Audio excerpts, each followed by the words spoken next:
Today we're responding to Mr. Walsh again. You're probably tired of seeing his face on this channel, but the things he says and the way he says them, the confidence he displays, and his condescending tone is just so triggering sometimes. Now for this video he's going to tell us he supports conversion therapy, so I figured this would be a good chance to get my thoughts in. 8 months ago, I was diagnosed with gender dysphoria while I was inpatient here in UW-Madison.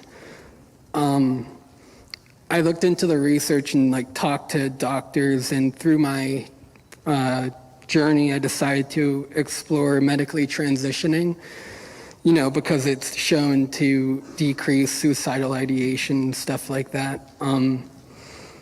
And since then, although I've had to deal with other issues such as transphobia and sexual assault, I've been more happier overall than I ever was before. Good for you. Obviously, societal views still have a lot of improvements to make in terms of accepting trans people, but I'm glad you are happier. That being said, speaking more generally, there's something that people don't really understand about trans people, and that's how important transitioning can be for them. Usually, you will see drastic changes in mood and mental health, which is something that no one except for them can really comprehend. And this isn't something we should provide medically and accept just to make them happier. No, it's more than that. This is something that will allow people to return to their true selves and to bring them back to who they truly are. Identity matters, and if we have the tools to make this a reality, why not support it? And my question to you is, what specifically about medically transitioning do you think is so immoral that we should ignore the potential benefits? And why should I listen to you as somebody who's not a medical professional and has not experienced gender dysphoria? Good question. What reason is there to listen to Mr. Walsh here, who has no experience or education in medicine and has never experienced gender dysphoria himself? The real answer to this question is, you don't listen to him. End of story. There's a dishonesty behind it. Dishonesty in the false promises that they make, which is that you can attain this image of maleness or femaleness, or that you can actually become, in some ways, the opposite gender or sex, whatever words you want to use, which is a lie. It's not true. You never can.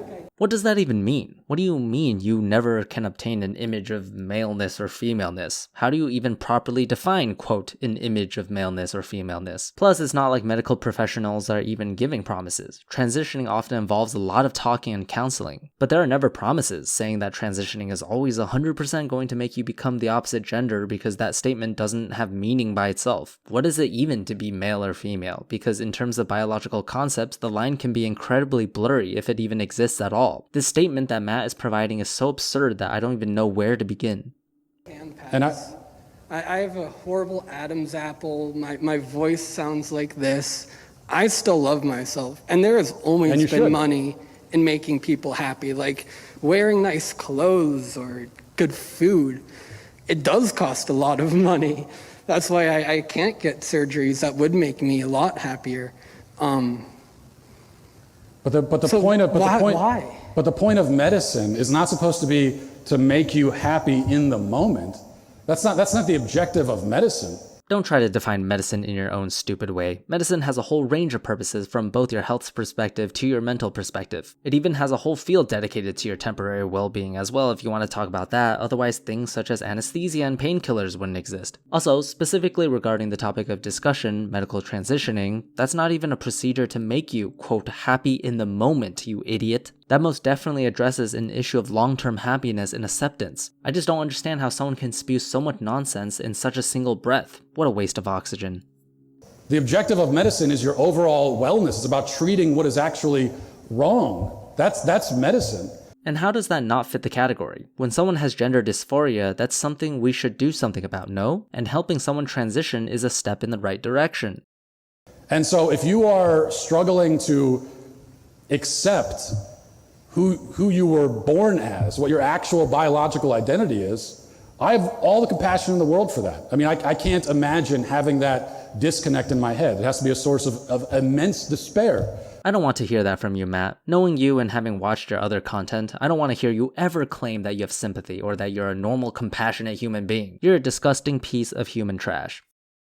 But what I hate is the medical professionals who, instead of helping you with that, and instead of helping you to accept who you really are and find joy and fulfillment in it, they're trying to make a quick buck. Really? Accept who you really are? Shouldn't it be the other way around? How you identify is who you truly are, not the body you're stuck with. The issue here is that the other gender is who you are, and bigots need to learn to mind their own business. Now, talking more generally, Matt's statement here says that he supports conversion therapy, which is pretty outrageous. He's trying to make it sound all nice and dandy as if it's a good thing by using words such as helping you accept who you are, but we all know what this truly means. That's just conversion therapy. He bundled it in a wrapping of nice sounding words, but we see through your bullshit. Now, there are many forms of conversion therapy, from aversion therapy to hypnosis, and surprise, surprise, none of them work. There's not a single credible scientific study out there that supports conversion therapy, and there are countless meta-reviews stating the opposite. The consensus now is that conversion therapy is completely unethical because it can do a lot more harm than you'd expect. These methods go beyond just simply talking or targeted therapy, which is what you might think from what Matt is saying, but in reality it's incredibly invasive and immoral. We've seen suicide rates go up from youths undergoing conversion therapy more than twice as likely due to its amplification of shame, which increases rates of depression and suicidal tendencies. Not to mention the huge costs associated with this, which can go up to the tens of thousands of dollars, money which you can spend on, I don't know, sex reassignment.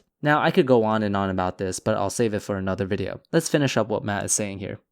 And they're selling you false promises, and they're telling you that this stuff is based on long-term studies, and they're lying to you because it's not. You're being incredibly vague. What specifically isn't based on long-term studies? If you're looking for studies, they exist. Now, some medications and procedures do admittedly not have that many long-term studies. Last week we talked about puberty blockers, which only had a couple of longitudinal or longer-term follow-ups. But again, it depends on what procedure you are talking about specifically. If you're just talking about sexual reassignment in a general sense, well, follow-up studies generally support that a large majority of people are happier, have greater satisfaction, and experience higher qualities of life. So no, this isn't just a temporary dopamine boost. It's a long-term wellness program not based on empty promises, because there aren't promises to begin with. How dare you, Matt, even claim that healthcare providers are lying about long-term studies, when I'm 100% certain you've never picked up a science paper in your life. When you claim that experts are lying about things in their own field, that's how we know you're the one lying. It's just lies after lies from Matt, being vague in his words, giving false premises, and pretending to be compassionate to hide his innermost bigotry.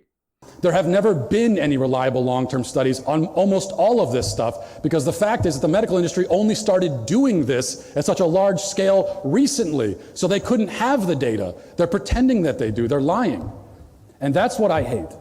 It's true that it was only recently until we've become more accepting of reassignment procedures, but that doesn't mean studies don't exist that do some sort of follow-up, such as the study I showed earlier, which concludes that the vast majority of trans people were happy about reassignment. But ultimately, it is quite difficult to measure extreme long-term aftermaths, because we oftentimes lose contact with many of the people who have undergone transitioning. The difficulty in conducting a properly controlled study for something like this due to the nature of the situation, and the fact that transition procedures differ depending on where you're getting the treatment, such as with or without the use of progesterone on top of estrogen. What I'm trying to say is, it's not easy, but we do have some long-term studies, which Matt would have known if he took 2 seconds to read Wikipedia. Now, that being said, just because studies exist doesn't mean you don't have to be careful and take into consideration the designs of the studies when reading them. There's a whole art to this, so let me know if you want to see a separate video of me breaking down some of the studies. Alright, thank you everyone for watching today's video. I don't want this to come off as reassignment to be the end-all be-all solution. It's not. Ultimately, we need more than just hormones and surgeries, because that doesn't make the bigotry and hatred go away. It's clear that humanity still has a long way to go, and I hope you'll stand with me in supporting the transgender community. I don't claim to know all the answers, nor do I claim to know how these people truly feel. At the end of the day, I just follow the science, and I want to support what makes people happy. Thank you for watching, and I'll see you in the next one.